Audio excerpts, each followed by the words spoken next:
Hello and welcome to Left, Right and Centre. I'm Vishnu Shom. We continue to bring you our special programming from the World Economic Forum in Davos. On the program today, some of the world's biggest thinkers and industrialists on a key theme which is being looked at in Davos, artificial intelligence. We look at the key theme of sentience and artificial intelligence. We look at the future of satellite imagery and democratizing the availability of satellite imagery. We also look at the reform of multilateral development banks. Key issues being looked at the World Economic Forum. Join us in these special interviews. One of the key themes of the World Economic Forum meet in Davos, Switzerland this time is artificial intelligence, generative AI as well. What is the future over there? We've got a wonderful guest with us who knows a thing or two about this theme. Gary Cohn, Vice Chairperson of IBM. Thank you very much, sir, for being with us. WEF this time and AI almost synonymous in so many senses. There are so many around the world, and let me ask you this question first, who feel that AI would mean a loss of jobs. How would you address that? Well, first of all, thanks for having me. Look, I think AI is very important, and we're just starting to understand how important it is. Many of us have been living with AI in our lives, and I don't think we've realized it, whether it's mapping. We all use mapping apps to get places. Mm-hmm. Whether it's a song list and how someone suggests a song for you. Now AI is beginning to evolve into more of a corporate backbone entity. Yeah. It's becoming more and more important to the way we do business. Mm-hmm. And look, AI will replace some of the menial tasks that people don't like doing. Mm-hmm. Tasks where you have high turnover and high job dissatisfaction. Mm-hmm. But historically, every time we've seen a great technological revolution or a seismic evolution in new technology, we've seen companies get bigger and bigger. Right. In fact, I'm part of the WEF AI Governance Committee, and I made this point this morning. Mm-hmm. I said, I dare anyone in this room to show me a technological innovation that made companies smaller and actually decreased the headcount of companies. And at IBM, we're actually living proof of this. Yeah. We have used AI to remove some of the jobs that we have in areas where people aren't happy doing the jobs, but we haven't gotten rid of those people. We've moved them to places where they can be more productive and be more client-facing and help us drive our business. So essentially a shift of employment structures, right? People who were employed in one area may end up elsewhere. The overall numbers would be the same. If anything, they might grow. Yeah, is what this is. The history of this tells us that when businesses become more productive, they tend to grow. Right. They don't tend to shrink in size. They tend to take the opportunity of taking those employees and redeploying them into higher value added jobs. Sure. And that's what I'm seeing in IBM, and I think other companies are seeing that as well. Let me ask you the question which affects so many people. AI is intelligent, it's growing. There are some who've said that some systems are approaching sentience. Others have said, no, let's not get ahead of ourselves. IBM deals with some of the most state-of-the-art systems and technologies and ideas when it comes to AI. Is there going to be a time when, computers can really start thinking for themselves? Well, look, when you talk about AI, and a lot of the discussion going on here in Davos is about trust. Yeah. It's about trust and governance. So what's in the AI machine? For AI to really be successful and for it to be the next leg in global productivity, and we all know to grow the global economy, we need to be more productive. Right. People are going to have to trust AI. And you get trust by having great global governance. Mm-hmm. And it's not country by country because remember, AI is cloud-based. Yeah. So companies can move their AI product almost anywhere around the world. Yeah. So we're going to need global coordination on how we regulate AI. And I think we're going to need corporate disclosure.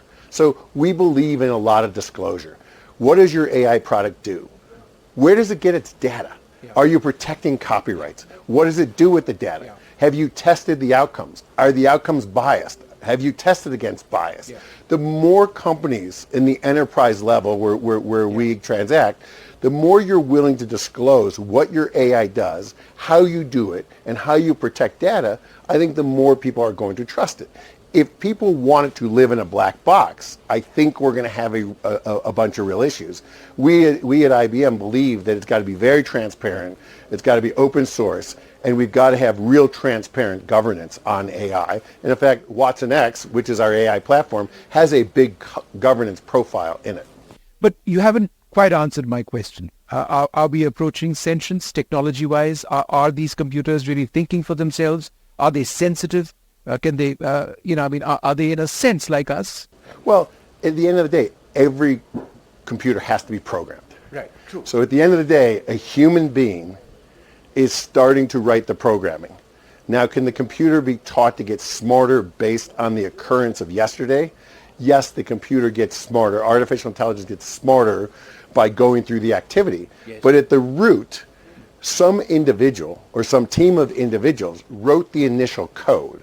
So I think that you have to understand that we as human beings are at the core of creating the AI product. Right. There's also the entire issue of availability. The fact that it's not necessarily, some countries may be having the technology, there are proprietary issues, there are cost issues as well. Shouldn't there be an egalitarian spread of AI? Isn't that a problem going forward? Look, it clearly is a problem, and I think it's an opportunity. I look at all problems as opportunities. Sure. Yes, you're seeing AI develop in some of the wealthier countries, and the wealthier countries are ahead. But to the extent that it can be democratized through the world and become more and more available and create a better lifestyle, and it's got enormous opportunities, whether not just be in jobs and job satisfaction and upscaling people's labor and taking uneducated labor and making them more productive because the machine helps them in their job and actually educates them. Think of what it can do in the medical space, in the medical care, in the education space. So I think AI has an opportunity to really spread itself throughout the world and bring the world up as well. Now look, it's being developed in some of the wealthier countries, but I think all of the businesses involved think that this is going to be pushed down throughout the world. Another basic question, you mentioned the word education and AI. You've got kids doing research on ChatGPT and other platforms, and so education sort of gets tossed out the window. Now that's a problem, isn't it? Well, you've got kids doing research on ChatGPT.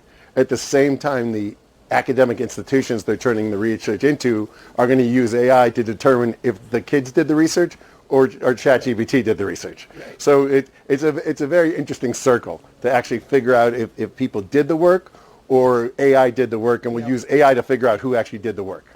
What about regulation? The fact that, as we were discussing this earlier on, there need to be global standards of what goes and what doesn't. How important is that? I think it's extremely important.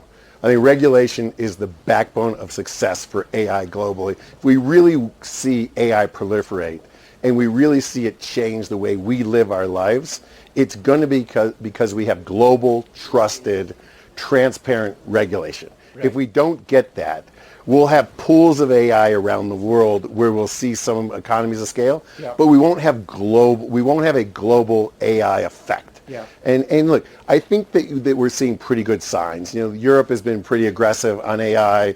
The U.S. is caught up relatively quickly. There's a lot going on in the Asia-Pacific region. Sure. So I think the regulators understand that we have to have global, coherent regulation. Yeah.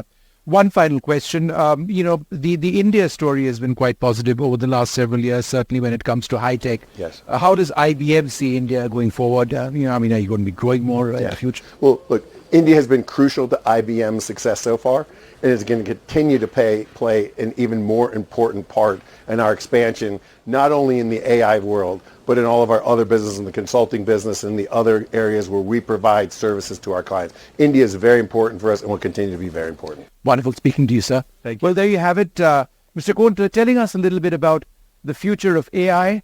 A couple of questions there on sentience and AI. I'm not sure we got all the answers over there, but certainly it is transformative technology going forward. Where is this really going to lead us? One of the key themes of the World Economic Forum meet in Davos, Switzerland this year is artificial intelligence, AI and the future of employment, AI and the technology which exists presently, generative AI, what are some of the key trends? We've been talking to leaders across the board, and we're delighted to be speaking to Deloitte as well. We've got two wonderful guests with us. Nitin Mittal is the global generative AI leader of Deloitte, travels all over the world with AI solutions, and Romal Chetty is the CEO of Deloitte South Asia. Thank you both very much for being with us. Now, I've gone through some of the key points of your latest report. It's the AI survey, state of generative AI, with an enterprise now decides next. Quite a mouthful, but it really is a massive survey that you've done of almost 3,000 individuals. What have some of the perspectives been? Is there a lot of divergence, or is there a sense that we really need to do something before we get into the specifics? Yeah, no, absolutely. And first off, thank you for actually having us on here. And since you kind of mentioned the survey, there's perhaps a few things that I would call out. The first is there's an overwhelming sense of excitement. Right. It was absolutely clear from the survey that that sense of excitement is overwhelming and it's palpable in the responses that we got.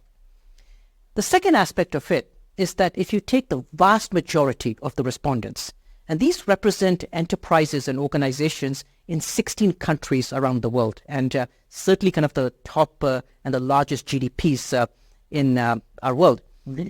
And what is kind of clear from there is that 79% of the respondents and enterprises are absolutely expecting that their organizations are going to be transformed. Right. And they're going to be transformed in a short window of anywhere from 1 to 3 years. And where they think the transformation would start, and this is again a data point from the survey, where more than 50% of the respondents believe that it is going to essentially start from efficiency, productivity, and cost reduction. Right. That's the first wave before innovation and growth perhaps being the second wave. What are some of the reactions that you're getting in India, firstly in very broad terms? So one, I think the Indian participation is also significant. I think we are number 2 in terms of participation, over 200 respondents. Clearly in the Indian boardrooms, as well as, of course, coming out of the survey, there's a lot more conversation around AI. There's a lot more conversation around how it's going to disrupt their business models, and a lot more conversation around skilling. Yeah, because that's also an important element. So clearly India is sort of in the same phase of what's happening globally, but the interest, at least I would say, is a little bit more because we're number 2, just after the US. Sure. Talent retention is obviously something which is a bit of a concern. There are employees around the world saying that, am I going to lose my job? Is AI going to replace me? Organizations looking at whether that is possible or not as a cost-cutting measure. So how do organizations deal with, for example, talent retention, issues of risk and governance? Yeah, now this is a topic, frankly, that is of concern and being deliberated by not only enterprises, but also many government agencies. And in my sort of global role, we tend to see this practically every economy. Doesn't matter whether it's an OECD, whether it's an emerging economy, we kind of tend to see this. What I would kind of say is this. Yes, there is the concern as it relates to potential job losses. Right. But frankly, the history of the advancement of technology through different eras have always shown that there's the initial concern around job losses because of the unknown, because of the change. And we, from a human species, always essentially kind of have that trepidation of change. But history has also shown us that inevitably, as the technology kind of gets mainstream, as it is adopted, and people start understanding, comprehending, and learning, it actually leads to better forms of doing work. It leads to a higher quality of work that is actually kind of conducted. It leads to an elevated experience. And at the end of the day, it ends up creating a lot more jobs. Right. That is absolutely expected, even with generative AI. Now, the type of jobs will certainly change. It doesn't necessarily mean there would be less jobs in society or less jobs in businesses. But what we do, where we are expected to focus, what we are expected to learn, and how we have to adapt is something that we have to be very thoughtful of. There's the entire issue of inequality as well, the worry that some of the AI being developed, and of course there are different solutions for different companies. A is very expensive. B, it could be heavily proprietary. Therefore, some countries, some organizations, different parts of the world may not be able to afford it, may not be able to get it even if they want it. Is that a worry? It is a worry. It is a worry. And I mean, it's coming to a point which Nitin will add, and I'll come back to inequality. I think two things. One is, if you look at AI, finally is based on data, right? You need data to do whatever algorithms you want to design and create. Still less than 4 or 5% of the world is connected.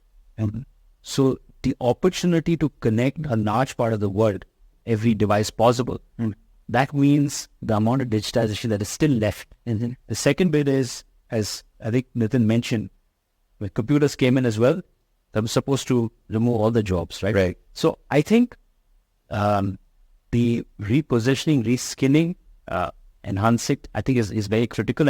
And we see that a lot happening with organizations, and in India, also state governments and central government being very focused on skilling, especially with respect to AI, because that's one part of, we've got a huge bunch of software developers, but that transition from software to actually to an AI is a bit of a transition. It's not an easy transition, but it's also it's something that all state governments are looking at, creating various policies, creating various subsidies. So there's a lot of stuff happening there. Now, coming to the question of inequality, clearly the bigger corporations have a lot more money, have a lot more data. So in some sense, will they run away from the smaller corporations? That obviously is a big challenge. It's also the resources that the smaller ones have, they will struggle as well. So those are things that we need to keep in mind. And it's important that while we build AI, the regulation is also important, and there is enough focus on the regulation. At the same time, ensuring that innovation does not break down. And at least from a data point, from an India perspective, Nitin knows more, but is that clearly India Inc. and the government seems to be embracing, say that let's change things with a balanced risk model rather than only different risk. So I think it's a combination of both. Let's just look at the word risk from a slightly different perspective. AI has evolved to such a point when there is an open discourse on whether it is approaching sentience in certain cases, and that's been denied at many levels. Some suggest that no, in fact, we may be close to that. But the real worry is how far do we allow AI to go, to get ahead? And I think one of the key issues around the world is there needs to be legislation which is followed by several countries, to ensure that, this is as far as we are willing to go right now. How important is that legislation? Legislation is important, but let's actually kind of think of it from two dimensions. One dimension is risks associated with business, and then risks associated with society. And technology, right? I suppose. Yes, technology kind of underpins both, right? Underpins both those two dimensions. The greatest, perhaps, risk of business is the risks of obsolescence. In terms of, are they going to be able to thrive tomorrow? That is the risk that many organizations are going to grapple. That is not necessarily the case for society. In society, you've got different type of risks. You've got risks associated with bias. You've got risks associated with content that is generated, which happens to be deep fakes, which is very topical kind of right now. You've got risks associated with furthering kind of the inequalities that kind of exist. So those risks are absolutely out there and cannot be denied. The role of many governments working alongside the private sector would be to develop frameworks that balance risks with innovation. Right. It has to be done in a balanced manner. Balance is key over here. Right.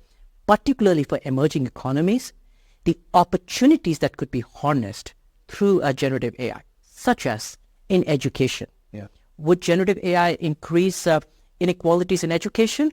Or is generative AI going to democratize access to education through personal tutors, particularly to your underprivileged? So we have to basically kind of think of how you're harnessing generative AI for the betterment of society, but doing it in a prudent manner so that you're able to weed out some of the risks associated with it, such as deepfakes. A final question to you. It's obviously not one solution fits all. Let's look ahead into the future, 3-4 years. Will there be a plethora of companies offering customized solutions that you can just sort of download apps, or you can work with certain companies who offer you solutions? What is the world going to be like, the corporate world with AI? So One is, as we've seen in our survey as well, I think the focus will be a lot more on business models. So can I integrate AI into building newer business models? So I think that is the first part, rather than only the cost reduction, the productivity, efficiency, which are very important, right, and the right phase. But I think that's what we see a lot more. Second is also in terms of, India obviously has a significant bunch of startups and others. Yeah. So you will see one shift, and I'm hoping to see that shift, is to move from software services to product development, because AI is a lot more, and that's a real big mindset shift, because software development is different services to a product development, and I think in the 3-4 years we will see that. Third is there will be a lot more plug and play, yes, but also a deeper understanding of what kind of LLM models that you need to use, right? Because what can go out and what can remain within your enterprise, that is also extremely important. But some of it, for example, which are more optimistic, is things like pharma, right? So for example, most medicines that were built were supposed to cure something, but they actually finally cured something else, right? With the kind of data that you actually have, you may be able to estimate that much better in terms of saying that this will be able to solve this particular problem. So that I think is significant, including speeding up things like cancer and other things much more. Yeah. So widespread applications. Thank you both very much for being with us. The worry in my mind is that news anchors like me might end up becoming redundant in the future, but that's a thought for the future. We leave you with one statistic: 79% of respondents in this massive survey done by Deloitte expect generative AI to drive organizational transformation. It's upon us. How will organizations accept this change? One of the most exciting chains in India, the Vedanta Group over here, in the World Economic Forum in Davos as well. They are involved in so many areas which have a significant bearing on India's economy. Priya Agarwal-Hebbar joins us. Thank you very much, Priya, for being with us. Now, your group is diverse. You deal with so many areas, but one of the areas which is really interesting is the semiconductor space. And I know there are announcements which will be made, but why has Vedanta put so much faith in semiconductors as being a critical part of the Indian economy? So thank you for having me here, first of all, Vishnu. And, I think, semiconductors is not the area that I look at personally, but from whatever I can tell you, in terms of, where the world is going and what the world is speaking about, we're talking about America, we're talking about China. Semiconductor is really what's building and what is really the future. It's some, and Vedanta has always been a company who likes to drive and likes to be a part of India's growth and development story. And what better than to, foray into a space like semiconductors, which is really the root of everything technology. There is no technology in the world without semiconductor, and if India can play a role in developing that, absolutely, why not? And I guess resilient supply chains is what Vedanta is also looking at. We saw the Prime Minister visit the United States. There's been so much talk about the importance of resilient supply chains, that semiconductors cannot just come from one or two places in the world. And India is so big, our economy is so large, which I suppose is why we need to have it all in-house. Absolutely. And I can, coming back towards, our home territory of mining and metal, our Prime Minister has said 2070 net zero carbon India. For that, we need 3 billion tons of metal. Now, do we want to spend, all our money importing that? Or we've only explored about 20% of the reserves that we have.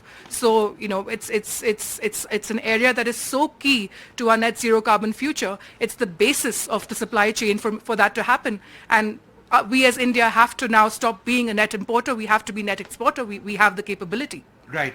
And let's talk a little bit about sustainability, since it is such a big theme over here at the World Economic Forum. It's also core to your group's beliefs, because it's not just the corporate beliefs, it's also the India goals which you have to sort of work towards. Tell us a little bit about what you're doing. So, a few years ago, the term ESG was coined. And we got McKinsey in to work with us and benchmark and really devise and tell us what is the best way forward for a natural resources company in the area of ESG.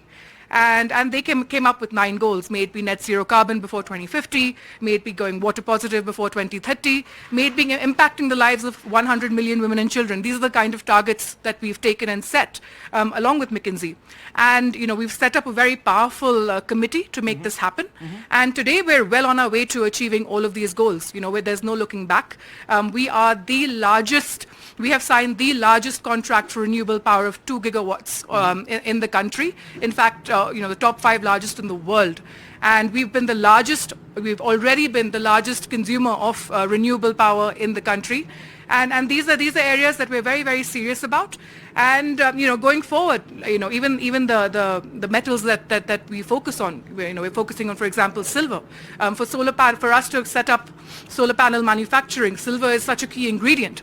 So it's inevitable in what we do as well. The entire ESG, the entire climate forecast plays a very, very crucial role. We've also committed $1 billion to electrify our entire fleet.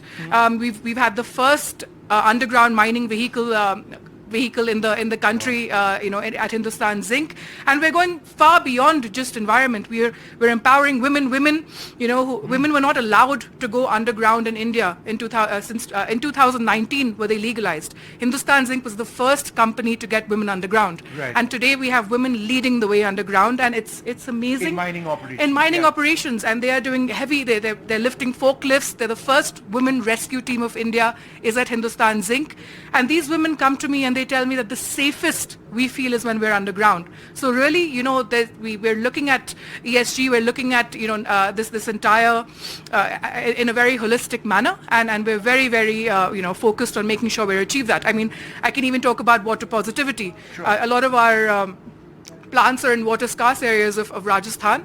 We're already water positive there. More than 60% of our units are water positive already. And we are looking at being water positive by 2030 across all units. So very passionate project, and we will get there. And there's the big demerger as well, which your group has been focusing on. Tell us a little bit about that. So the demerger is a strategic course of action, and something that we've taken our shareholders account, and we know that this is the right thing to do for everybody. The fact is that investors today want to invest in pure play models. If someone wants to invest in silver, if someone wants to invest in recycling, if someone wants to invest in zinc, you get the option of investing in the pure play model that you would like to invest in. So it really is, and each of these, metals and each of these industry, whether it's, you were talking about semiconductor, we're talking about display, all of them have such huge potential. Unless we demerge, we can't really make sure that we maximize the potential for all of them. So it really is the sensible way forward. Priya, wonderful speaking to you. Priya Agarwal-Hebbert talking to us about Vedanta, all that the future holds, whether it's semiconductors or the entire belief in sustainability, the importance of the demerger which is taking place. One of the most exciting corporates in India, a significant presence over here at the World Economic Forum. One of the most impressive developments over the last several years when it comes to letting millions around the world know about floods, droughts, the state of the environment, the state of particular areas, is the easy availability or the relatively easy availability of satellite imagery. Planet Labs has been at the forefront of this. They've revolutionized Earth observation, the highest frequency satellite data commercially available. Will Marshall, CEO of Planet, thank you very much for joining us. Pleasure to be here. What are some of the key applications that you see with satellite imagery going forward? Well, look, satellite imagery really is in a renaissance. Yes. We're seeing a tremendous amount more imagery that enables us to take care of the planet in no short than that. Here in Davos, you see all the needs. We're trying to do digital transformation, sustainability transformation. We're trying to help peace and security with conflicts around the world. And what do you need from that? You need better awareness of what's going on the planet. At Planet Labs, we have 200 satellites that image the whole Earth every day to track changes. You asked our applications. Some of the key applications are in agriculture, where we can help farmers to improve crop yield and therefore reduce the amount of land that we need to feed everyone.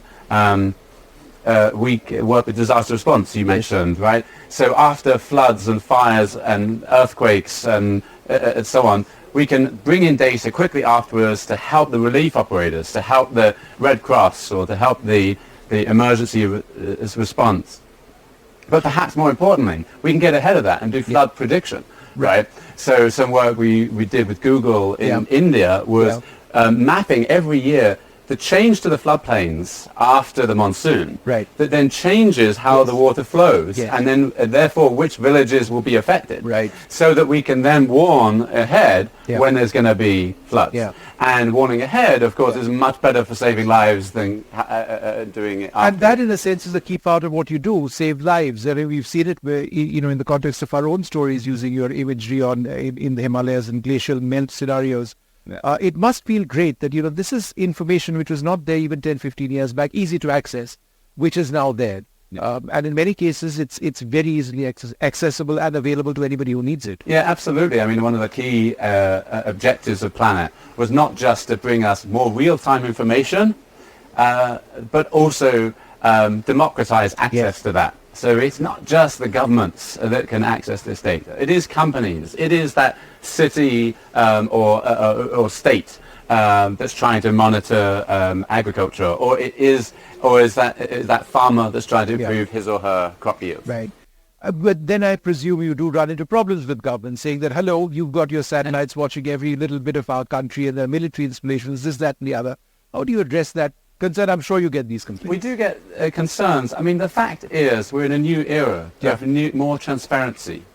And I think ultimately this is going to be a good thing. And I'm not dismissing the concerns. There are concerns. But what I would say is that the more we understand each other, if different countries understand what each other are doing, the more likely we'll have peace and prosperity. Yeah. Because the fact is, if you look back in history, the times of war were when people didn't know what each other were doing. It was when we mistakenly assumed things. In the Cold War, classically, when the US had missiles in Turkey and the Russians didn't know, or vice versa, when the Russians had missiles in Cuba and the US didn't know, that's when you almost had a hot situation. Yeah. When we all know about each other's activities, we're more likely to prepare and plan for that accordingly. So I think transparency leads to accountability on the sustainability, and we've got to transition to a sustainable economy, and helps enable peace and security. A final question, are we in the future likely to see even higher resolution imagery? Because the moment you get into 5 meter resolution, then it becomes problematic to some. For journalists like me, it's brilliant. But absolutely. I mean, the data is just going to get better and better. We're going to see more higher resolution, more frequent. How so? We just launched the first tech demo of a satellite that will enable us to go from 50 centimeter resolution to 30 centimeter resolution. So there's an improvement.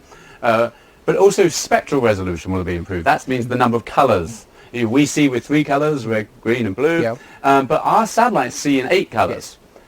Our future satellites, we're launching some that will see in 400 colors. So enabling us to see all the different colors. And why does that matter? It means we can detect emissions of gas from gas lines or cows, or we can detect species of plant from orbit and help with monitoring biodiversity.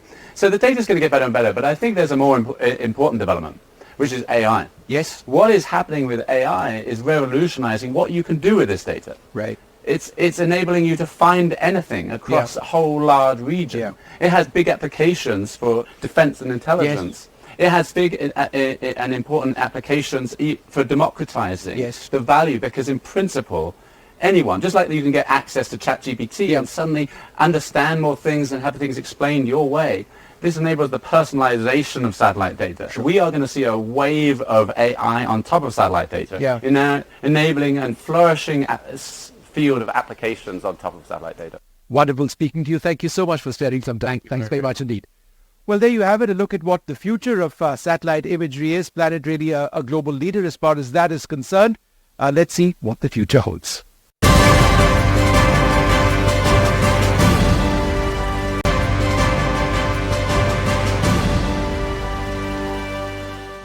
The restructuring of multilateral development banks has been seen as a key part of India's G20 agenda. It was part of the B20 process as well. There have been a couple of very, very important documents which have been produced, which have looked at the entire process of restructuring multilateral development banks, some of the challenges and some of the opportunities which do exist if this process is carried out in the way that it was supposed to be carried out. Joining us now two key individuals associated with the entire process of working towards restructuring multilateral development banks and producing these reports. Encasing with us, and Lord Nicholas Stern as well. Thank you very much, sir, for being with us. Mr. Singh, let me come to you first. For a broader audience, why was it necessary to restructure multilateral development banks in the first place? Well, I think that Vishnu goes to the core.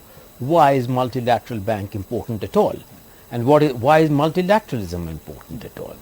Well, we believe that as against any other kind of bilateral or unilateral decision, the countries of the South are much better served in a multilateral framework than otherwise. And at the conclusion of the Second World War, two institutions called the International Bank for Reconstruction and Development and the International Monetary Fund were created to serve the needs for the reconstruction of the global economy, and thereafter they took shape in multiple ways. With the addition of additional dimensions, more multilateral development banks came up. It is a centerpiece of the international financial architecture. Right. This restructuring was necessary for two reasons. First, to take into account the complexities of growth. The original two mandate of these banks was poverty and shared prosperity, but other things got added, most importantly climate. And we therefore needed not only the total volume, but the availability of concessional finance along with the additional volume to address what we call the three agenda inextricably linked, one the flip side of the other. Right. And it was necessary therefore to improve the lending capability from a modest $110 billion, which all multilateral development banks taken together, to at least closer to around $400 billion. Sure. And their restructuring and the modalities for restructuring therefore was an integral part of building a global financial architecture more in need and in consonance with the new challenges which have emerged. Lord Nicholas Stern, since you produced the report, and you were part of that process, what progress have we actually seen towards implementation of some of the ideas? We've seen the welcoming of the ideas, which is the first step in implementation. At the Marrakesh annual meetings of the World Bank and the IMF, the G20 finance ministers and central bank governors meeting together welcomed the report and looked to the next G20 presidency, Brazil, to really get going on the implementation. And at the same meeting, the multilateral development bank presidents themselves also welcomed the report. I don't know how many of your listeners take the intricacies of multilateral language very seriously, but welcome is quite a strong statement. It is indeed. I was in Marrakesh and we looked at the release over there and the welcoming, which was made. But in terms of a timeline, what would you say would a timeline be for implementing some of the key suggestions which have been made? Oh, now. And there are many suggestions which can be acted on really quickly. For example, extra use of guarantees, making better use of the capital that they have already by taking on more risk and so on. Some of those things can be done and should be done starting from now.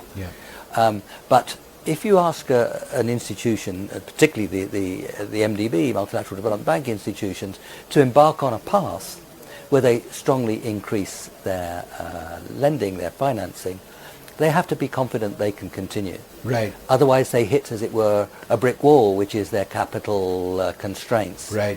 So at the same time as they get moving now, you have to indicate to them that when the capital increase is necessary, some sooner, some later, depending on the bank, that the shareholders, rich countries, poor countries, particularly the rich countries, will be ready to support them. Yeah. So that indication should come now so that they can really start scaling up very quickly. But we have no time to lose. Right. This next 5-10 years will be absolutely critical for the future of our planet and the standard of living and welfare, particularly for the poorer people. What sort of transformative impact can we now see with the reform process of multilateral development banks, hopefully starting right about now? Well, I think that It's an ongoing process. You need to restructure in fundamental ways many of the processes and procedures of these multilateral development banks. So I think that the three very important aspects on which I will focus on is the extent to which they are succeeding in optimizing their balance sheet. The Capital Adequacy Framework report, which we all know, set up under the Italian presidency, endorsed by the Indonesians, and fully adopted by our report, really enjoins on them to optimize their balance sheet in multiple ways. For instance, recalibrating the equity loan ratio, in taking bolder decisions in terms of making all multilateral development banks act as a family instead of acting in silos. Those things can be done pretty quickly. Second, I do believe that the processes and procedures of these multilateral development banks, to give you an example, Vishnu, an average time taken from the loan application to a World Bank to disbursement is 27 months. Pretty atrocious. Things have changed. That should be brought down to perhaps 10 months or 8 months.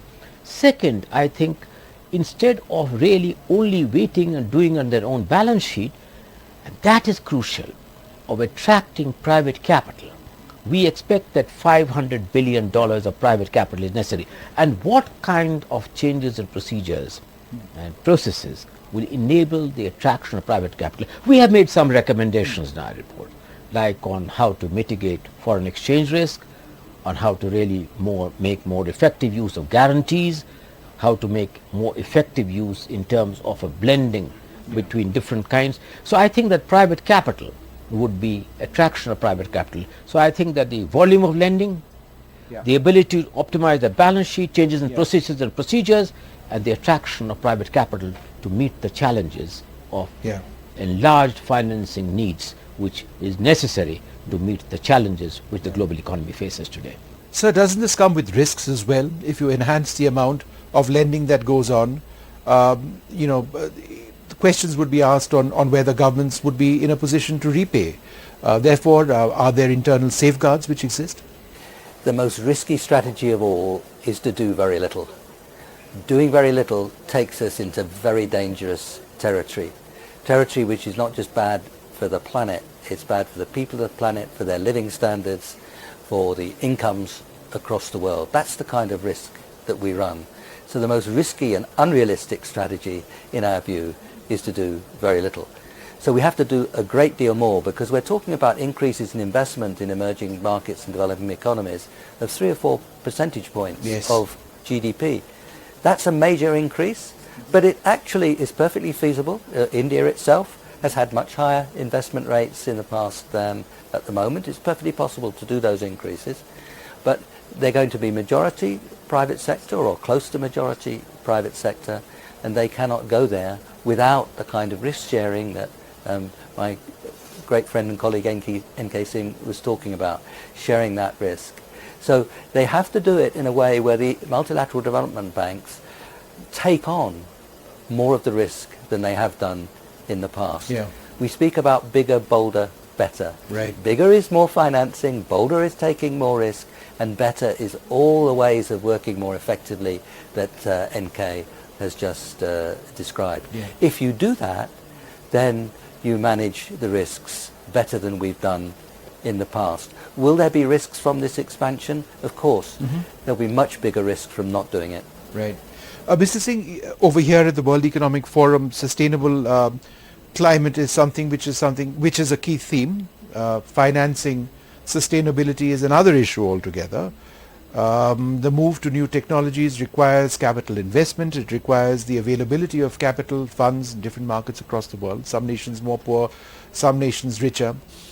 How do you believe a reform in the multilateral bank scenario can actually address that key concern on who pays for new technologies to avoid climate change? Well, very frankly, this is a much larger issue, because I'm sure Nick would have wanted to add that if assuming that the world at the very base level requires $4 trillion a year in terms of investment, what we have given is to address the issue of $1 trillion, $500 billion coming from concessional and non-concessional finance, 500 billion coming from private capital, and the rest 3 trillion coming from domestic resource mobilization.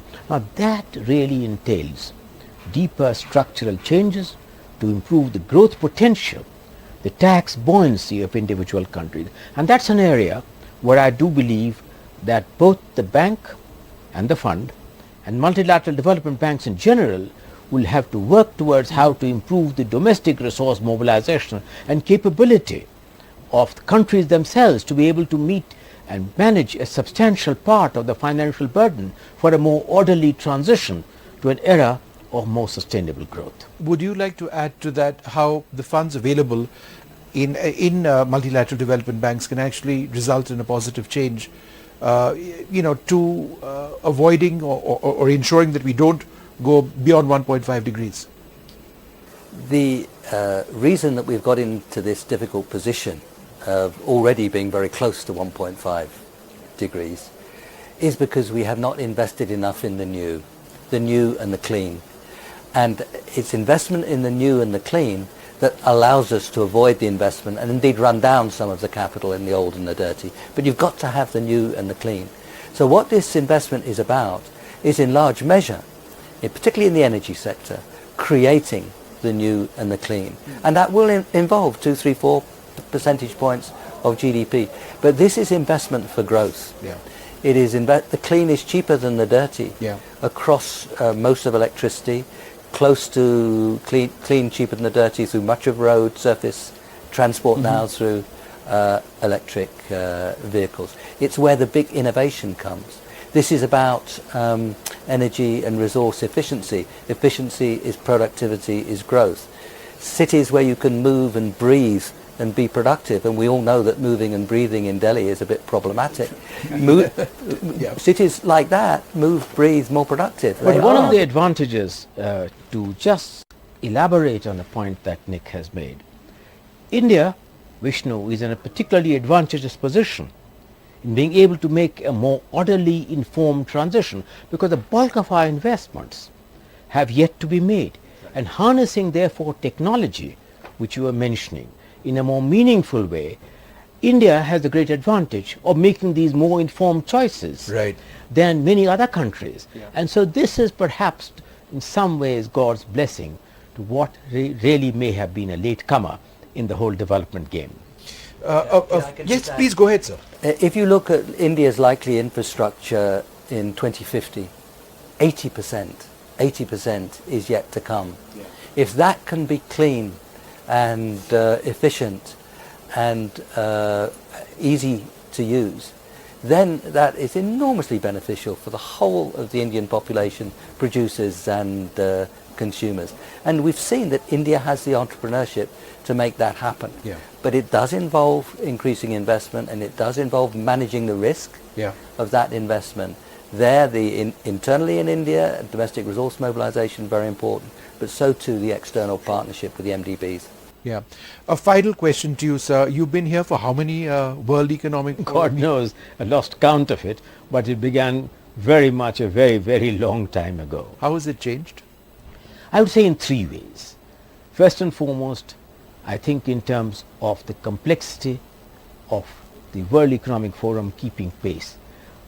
Vishnu, I don't know when you came first. 5 years back. But before that, the number of hotels, the number of people, the number of stakeholders, the number of corporates who came here, the diversity has changed beyond recognition. So that's one big change.